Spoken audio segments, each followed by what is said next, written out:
아나운서가 소개하고 아재가 분석하는 아이템! 와, 안녕하세요. 안녕하세요. 벌써 2023년도 1월도 절반을 훌쩍 넘어섰거든요. 벌써 네. 새해가 밝았어요. 우리 대표님 새해 복 많이 받으십시오. 네, 새해 복 많이 받으세요. 네, 우리 구독자분들도 새해 복 많이 받으시고요. 일단 저희가 오늘은 한 가지 이슈부터 짚어보고 넘어가 보도록 하겠습니다. 네, 기업도 한창 지금 올 한 해 바쁘게 보내기 위해서 바쁜 시기일 텐데 이 중요한 시기에 삼성전자에서 초대형 악재가 터졌습니다. 바로 삼성전자 협력기업이 세계 최초로 개발한 장비 기술을 중국에 넘겼다, 이런 제가 뉴스를 봤거든요.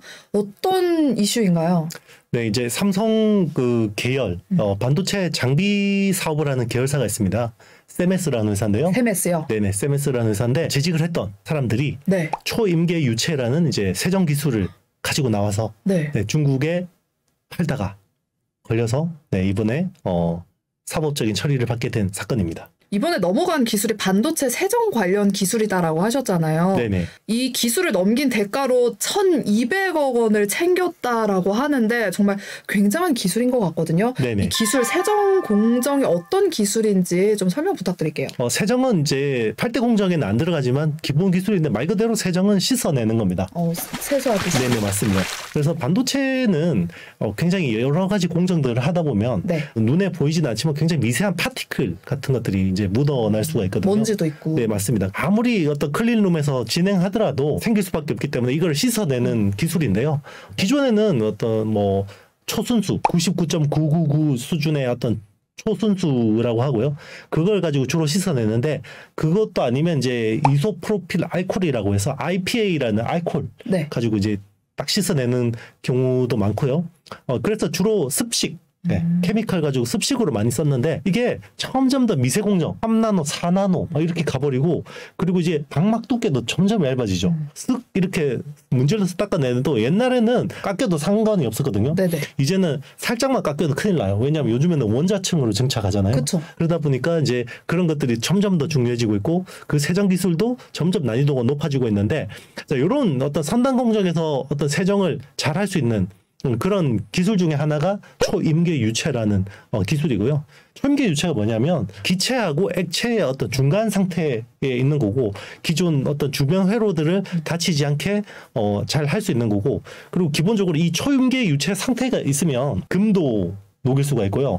그리고 굉장히 어떤 다양한 부산물들, 안 좋은 이런 것들을 굉장히 잘 깨끗하게 씻어낼 수 있는 기술입니다. 금방 습식 방식이라고 말씀을 해주셨는데, 최근에는 제가 듣기로 건식 방식도 도입되고 있는 것으로 알고 있는데, 건식이면 이제 물로 씻어내는 게 아니라면 네네. 어떻게 이루어지는 거예요? 플라즈마 같은 것들을 쓰기도 하고요. 네. 아니면 불상 같은 가스를 해서 선택적으로 파티클을 없애는 기술인데요.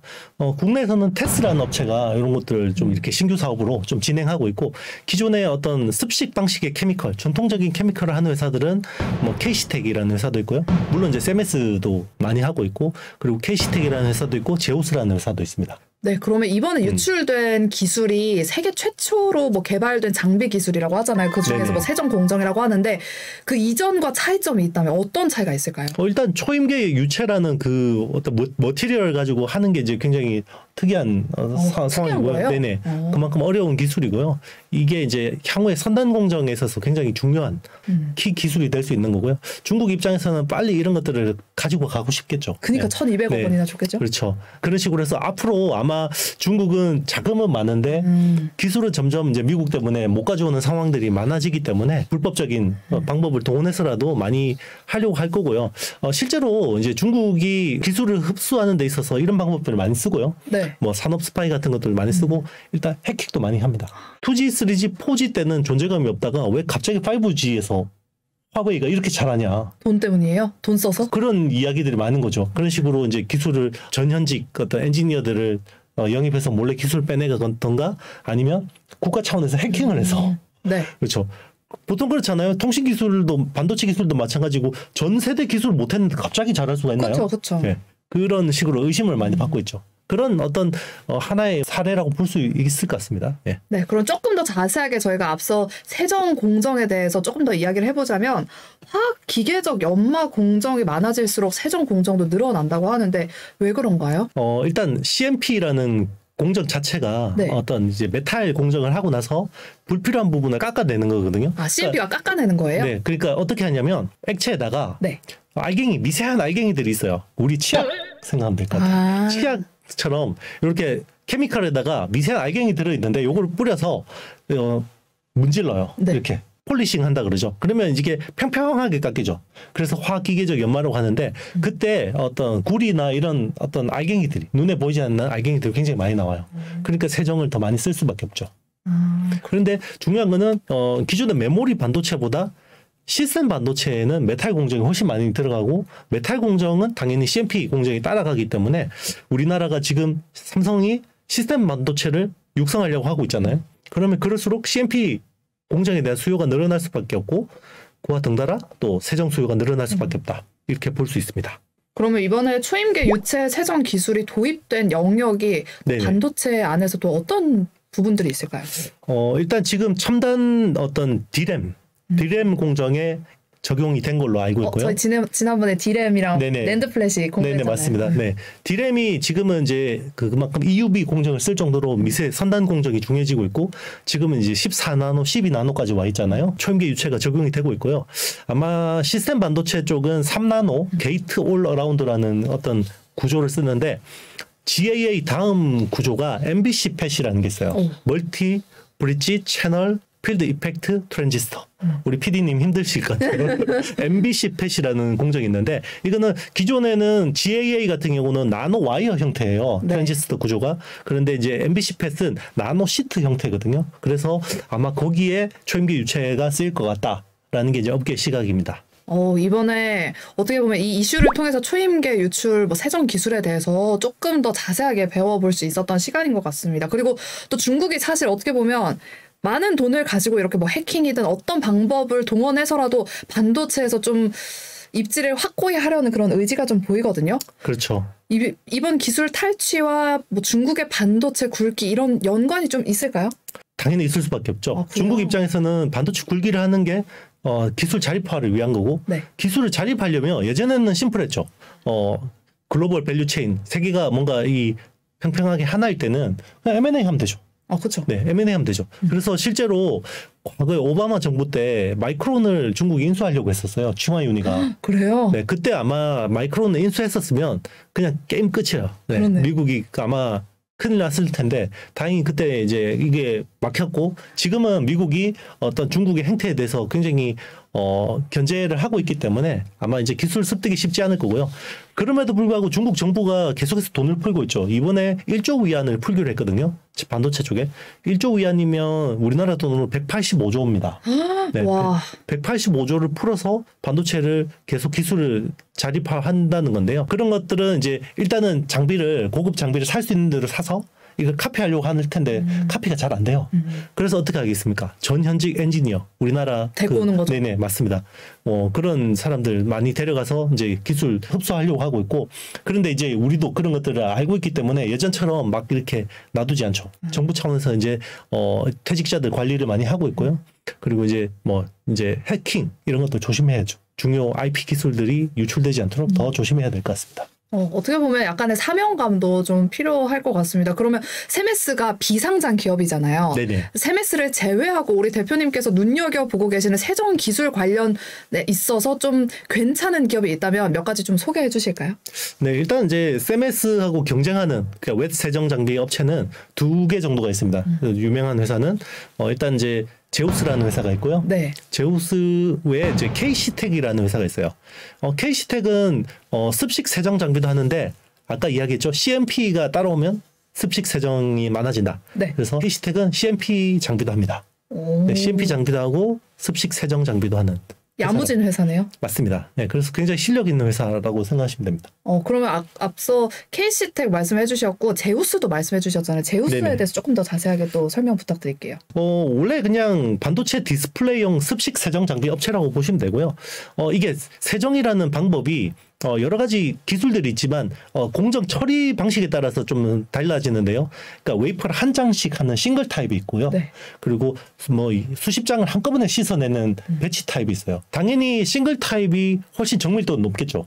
그런데 이제 스루풋이라고 해서 한꺼번에 많이 공정 시간이 길잖아요. 그래서 여러 장 하는 배치 타입도 하는데 보통은 싱글 타입 하나면 하나, 배치 타입이면 하나 이렇게 하는데 국내에서 싱글하고 배치 타입을 다 같이 할 수 있는 유일한 회사가 제우스라는 회사입니다. 오, 제우스도 좋은 회사고 K식텍도 좋은 회사인데 네네. 제가 듣기로 한솔케미칼도 있다고 하는데 이 네네. 한솔케미칼은 어떤 회사예요? 한솔케미칼은요 이제 과산화수소라는 케미컬을 하는 회사인데요. 우리 손톱 이거 할 때 그러니까 과산화수소로 청소하는 네네 그렇죠. 그 반도체도 마찬가지인데요. 굉장히 고순도의 과산화수소가 필요합니다. 그래서 그 과산화수소가 세정을 할 때 쓰는 기본 어떤 케미컬이라고 생각하시면 되고요. 그거를 납품하는 회사가 한솔케미칼인데 한솔케미칼은 이제 뭐 과산화수소도 하지만 반도체 프리커서나 이제 퀀텀닷 디스플레이 퀀텀닷 소재도 하고 뭐 2차 전지 바인더, 실리콘 첨가제 뭐 이런 사업도 하고 있습니다. 제일 주력 사업은 세정 공정에 쓰이는 고순도 과산화수소를 하는 회사다라고 생각하시면 됩니다. 이름에서 케미칼이니까 화학이니까 역시나 과산화수소 이렇게 좀 연관을 좀 지어볼 수 있을 것 같아요. 이렇게 기억을 하시면 좋을 것 같은데 그러면 이 세 가지 기업 한솔케미칼, 제우스 그리고 K식텍 중에서 우리 대표님께서는 어떤 기업을 가장 눈여겨보고 계실까요? 이런 질문 제일 어렵고 진짜 전 제일 궁금해요. 별로 안 좋아하는데 그래도 네네네. 뽑아주세요. 일단 제우스라는 회사가 세정 장비를 되게 잘해서 중국 쪽에 많이 팔아요. 네, 그래서 캐시플로우가 기본적으로 좋은 상황인데요. 네. 이 회사의 매출의 20% 정도가 산업용 로봇입니다. 협동 로봇. 요즘 로봇 진짜 완전 그쵸? 핫하잖아요, 시장에서. 맞아요. 그래서 핫하기 때문에 주가적으로는 이 회사가 좀 괜찮지 않을까 단기적으로 보고 있습니다. 일단 제로하고 스카라라는 로봇을 만들어서 파는데요. 협동 로봇을 주력으로 합니다. 협동 로봇이요? 네. 협동 로봇은 뭐가 달라요? 공장에 쓰는 건 다 산업용 로봇이라고 했잖아요. 그래서 보면 자동차 공장에 가면 거대한 팔들이 있잖아요. 로봇 팔. 맞아요. 자동차 조립할 때. 그러면 이제 굉장히 크죠, 일단. 네. 크고 딱 봐도 위험해 보이죠. 그렇죠. 옆에 가면 안 되겠죠. 네. 그래서 펜스가 쳐져 있습니다. 그게 이제 기존의 산업용 로봇 제조 로봇이라고 하고요. 원래는 그런 것밖에 없었어요. 그런데 우리 사람의 일자리를 로봇이 다 대체한다라고 생각했잖아요. 공장에는 사람이 있어야 되는 부분들이 있어요. 그렇죠. 사람이 하면 굉장히 쉬운데 로봇이 하기는 굉장히 어려운 부분이 있는데 사람하고 로봇이 같이 일하면 더 효율적이겠다라고 해서 이거 유럽을 중심으로 이 산업용 로봇, 제조 로봇이 뭔가 하나의 또 특화된 영역이 분화되기 시작했는데 그게 협동 로봇이라는 컨셉이고요. 협동 로봇은 말 그대로 로봇하고 사람이 같이 일을 하기 때문에 위험하면 되겠어요, 안 되겠어요? 안 되죠. 네, 맞습니다. 그래서 일단은 위험하면 안 되고요. 그리고 크기가 산업용 제조 로봇보다 훨씬 작아요. 그리고 단가도 몇 천만 원 수준이고요. 그래서 우리 뭐 무인 카페라든지 뭐 호떡 굽는 기계라든지 뭐 붕어빵 굽는 기계라든지 뭐 이런 식으로 많이 쓰이기도 하죠. 그래서 이제 그런 것들을 하는 회사가 제우스라는 회사라고 보시면 되고요. 뭐 그래서 식품이나 뭐 이런 그 커피숍의 무인 어떤 기계, 로봇 이런 것들을 납품하고 있고 그리고 로봇이라는 게 프로그래밍이 되게 중요해요. 그쵸. 프로그래밍이 되게 어렵거든요. 로봇이. 그런데 여기는 파이썬이라는 프로그램을 통해서 굉장히 쉽게 파이썬이 굉장히 프로그래밍 하는 데는 제일 쉬운 프로그램이거든요. 파이썬 요즘 대기업 취업하려면 네. 다 갖고 있어야 된다고 하더라고요. 자격증. 네, 저희 애가 11살인데 파이썬 잘합니다. 아 진짜요? 네. 전 못해요. 배워야겠네 파이썬을. 네네. 그래서 그런 식으로 이제 쉽게 프로그래밍해서 쓸 수 있는 로봇을 만든다. 생각하시면 됩니다. 그러면 저희가 지금까지 습식 세정 기술을 가진 기업을 알아봤잖아요. 네네. 요즘 건식 아까 전에 있다고 말씀해 주셨는데 건식 네. 기업은 없을까요? 테스라는 회사가 지금 열심히 하고 있습니다. 그 불산을 가지고 이게 습식은 그냥 이 표면 자체를 다 덮어야 되죠. 네. 그런데 반도체는 굉장히 미세한 회로들이 많잖아요.